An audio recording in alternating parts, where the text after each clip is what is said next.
Doctor صاحب جو توقع کر رہا تھا بھارت عالمی برادری سے، وہاں سے بھی تحمل کا مظاہرہ اور ذمہ داری کا مظاہرہ کرنے کی بات کی جا رہی ہے.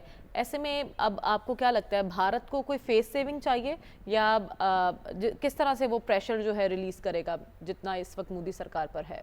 دیکھیں بھارت ابھی 2-3 ہفتے لے گا کہ کیا کرے وہ. اور بھارت کا جو ڈائلما ہے، جو مسئلہ ہے، اس کا تعلق اس بات سے ہے کہ جب آپ بہت زیادہ نظریاتی ہو جاتے ہیں تو بہت سی سیاسی حقیقتوں کو آپ فراموش کر دیتے ہیں. اور چونکہ وہاں کی حکومت جو ہے بڑے تنگ قسم کے ذہنی فریم ورک کے اندر یک طرفہ انداز میں سوچتی ہے، تو انہوں نے یہ سمجھا کہ امریکہ ان کا الائے ہے اور وہ کوارڈ کے ممبر ہیں اور بھی ریجنل ایگریمنٹس کے وہ ممبر ہیں، تو لہٰذا ان کی بات کو مان لیا جائے گا. اور دوسرا یہ ہے کہ ہندوستان مانے یا نہ مانے، لیکن بین الاقوامی سطح پر جو لوگ اس علاقے کی پولیٹکس کو اسٹڈی کرتے ہیں ان کو یہ پتہ ہے کہ یہ کشمیر کے اندر ایک انڈیا کی جو سیکیورٹی انفراسٹرکچر ہے وہ کتنا بڑا ہے. اس میں آرمی ہے، پیراملٹری فورسز ہیں، ریزرو فورسز ہیں، انٹیلیجنس ایجنسیز کئی قسم کی، ایک نہیں کئی قسم کی انٹیلیجنس ایجنسیز وہاں پہ کام کر رہی ہیں. تو وہاں لوگوں کو پتہ ہے کہ اتنی ہائی سیکیورٹی ہے انڈین کشمیر کے اندر، تو وہاں اس قسم کا واقعہ ہو جائے اور آپ اسے ٹریک ہی نہ کر سکیں، کوئی ریکارڈ پتہ نہیں لگے کہ کون لوگ تھے، چلے گئے آئے گئے، اور اس سے پھر یہ شکوک ابھرتے ہیں کہ یہ غالباً جو بیان دیا جا رہا ہے وہ کہیں پلینڈ ایکشن تو نہیں ہے. تو اب بھارت کے پاس آپشن کیا ہے؟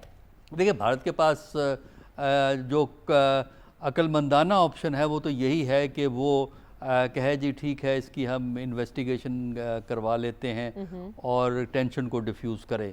ویسے بھی ہندوستان میں یہ ایک بیماری ہے، 2014 نہیں اس سے پہلے سے ہے بیماری، 2014 میں تو مودی صاحب آئے ہیں نا، وہ یہ ہے کہ ان میں تھنکنگ یہ ہے کہ نیوکلیئر ویپنز کے باوجود آپ پاکستان کے خلاف کوئی نچلی سطح کی فوجی کارروائی کر سکتے ہیں، جو کہ بڑی خطرناک اور بے معنی قسم کی تھنکنگ ہے.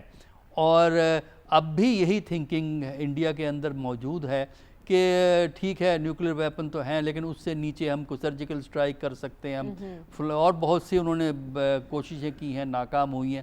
ان کو یہ نہیں سمجھ آ رہی کہ جو نیوکلیئر ویپنز پاورز ہوتی ہیں وہ براہ راست جنگ نہیں کرتی، اور اس میں انٹرنیشنل کنسرن سب سے بڑا یہ ہے کہ جو کنونشنل وار ہے وہ ایسکلیٹ کر کے نیوکلیئر پہ جا سکتی ہے، خطرہ اپنی جگہ موجود ہوتا ہے.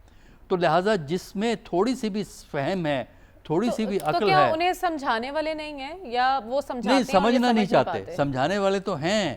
اب باقی جو رائد مل رہی ہے یو این سے، امریکہ سے، مڈل ایسٹرن کنٹریز سے، چین سے جو بڑا کیٹیگوریکل بیان آیا ہے، وہ سمجھانے کی کوشش کر رہے ہیں کہ دیکھو تم نیوکلیئر پاور ہو، اس قسم کی بےہودگی نہیں کر سکتے. نیوکلیئر پاور زیادہ ذمہ داری، نیوکلیئر پاور جہاں آپ کو قوت دیتی ہے وہاں آپ پہ ایک ذمہ داری بھی عائد کرتی ہے، اور ذمہ داری عائد یہ کرتی ہے کہ آپ رسپانسبلی بیہیو کریں گے اور ایک بڑی جنگ میں جانے کی کوشش نہیں کریں گے نیوکلیئر پاور کے خلاف، جو بالکل نیبرنگ کنٹری ہے آپ کا. لیکن وہاں چونکہ تھنکنگ ہے کہ ہم پھینٹی لگا سکتے ہیں کیونکہ ہم ساؤتھ ایشیا کی سب سے بڑی پاور ہے. بات یہ نہیں ہے. بات ہوتا یہ ہے کہ جب تک آپ کو ڈپلومیٹک سپورٹ حاصل نہ ہو کوئی بڑی کارروائی جنگی نہیں ہو سکتی، کیونکہ جنگ صرف ہتھیاروں کے ذریعے نہیں ہوتی، جنگ میں ڈپلومیسی کا بھی ایک رول ہے. تو اس لحاظ سے میرا خیال ہے پاکستان کی جو 2 چیزیں کامیاب ہوئی ہیں، ایک تو یہ کہ وہ انویسٹیگیشن کے لیے تیار ہے، یو این انویسٹیگیشن کر لے یا جو بھی کر لے، اور دوسرا یہ ہے کہ پاکستان گفتگو کے لیے بھی تیار ہے ان معاملات کے اوپر، چاہے وہ ہندوستان سے جو ڈائیلاگ سسپینڈ ہوا ہے. پاکستان کے سفارتی محاذ پر کامیابی اور جس انداز میں بھارت سفارتی انداز میں اپنی جد و جہد کر رہا ہے، ان دونوں میں کیا فرق ہے اور بہتر انداز میں کون آگے بڑھ رہا ہے؟ یہ مجھ سے سوال ہے. جی ڈاکٹر صاحب دیکھیں اس میں میں سمجھتا ہوں کہ ہندوستان کی پرابلم جو ہو رہی ہے، جہاں تک تو واقعہ ہے اس کی مذمت تو ہر ملک کر رہا ہے. دہشت گردی کی کوئی سپورٹ نہیں کرتا، چاہے وہ انڈیا میں ہو، پاکستان میں ہو، دہشت گردی لیکن جب آپ کہتے ہیں کہ پاکستان نے کروایا اور کوئی ثبوت آپ مہیا نہیں کر سکتے تو عالمی برادری آپ کا ساتھ نہیں دیتی. تیسرا جو انڈیا کی ناکامی ہے کہ یہ کیوں بھول جاتے ہیں کہ دونوں نیوکلیر پاور ہیں. دیکھیے کنونشنل سیکیورٹی میں انڈیا کو ایڈوانٹیج ہے, اسی لیے وہ کنونشنل جنگ کرنا چاہتے ہیں, لیکن جب آپ کنونشنل سے نیوکلیر پہ جاتے ہیں تو پاکستان پیچھے نہیں ہے. پاکستان اور انڈیا تقریباً برابر ہیں. کسی کا کنٹرول نہیں ہوتا. ہاں اس میں خرابی یہ ہوتی ہے, ایسکیلیشن کسی کے کنٹرول میں نہیں ہوتی نا. تو نیوکلیر میں پاکستان کو ایک اور ایڈوانٹیج ہے, پاکستان کے پاس جو ہے نا ٹیکنیکل نیوکلیر ویپنز بھی ہیں چھوٹے چھوٹے جو خاص میدان جنگ میں استعمال کیے جاتے ہماری ہیں. تیاری ڈیلیوری سسٹم ہے, اور آپ کے پاس ایئر کرافٹ ایسے ہیں جو کہ انڈیا کے رافیل کا مقابلہ کر سکتے. اس وقت پاکستان کے پاس ایک ایسا ایئر کرافٹ ہے جو کہ انڈین رافیل کا مقابلہ کر سکتا ہے. ایک چین نے بھی دیے ہیں جی کوئی لیٹسٹ. دیکھیں چین کے جہاز دیکھیں نا, JF-17 تھنڈر جو ہے وہ جوائنٹ پروجیکٹ ہے. J-35 پھر آپ کے پاس J-5 چائنا نے دیے ہیں. اب یہ ہے کہ آفیشلی یہ بات نہیں ہے, پاکستان نے J-35 کے لیے ریکویسٹ کی ہوئی ہے, آفیشلی خاموشی ہے, لیکن ہم لوگوں کو پتہ ہے کہ پاکستان کے پاس اس وقت J-35 ایئر کرافٹ موجود ہے پھر جب جو رافیل سے مقابلے کا ہے. تو پھر تیاری تو بھرپور رکھنی پڑتی ہے نا. ڈاکٹر صاحب آپ کی نظر میں اس واقعے نے پاکستانی سیاست کو کس انداز میں بدلا ہے؟ دیکھیں جب یہ صورتحال پیدا ہو کہ ملکی سالمیت کو خطرہ, اور خطرہ بھی ایک روایتی دشمن سے ہو, تو پھر نیشنلزم کی فورسز سٹرونگ ہو جاتی ہیں. ٹھیک ہے. اور وہ چونکہ اس وقت ایک نیشنلسٹ فریم ورک ہے, اس کی وجہ سے جو بھی جھگڑے سیاست میں تھے وہ موجودہ کانٹیکسٹ میں بے معنی ہو جاتے ہیں.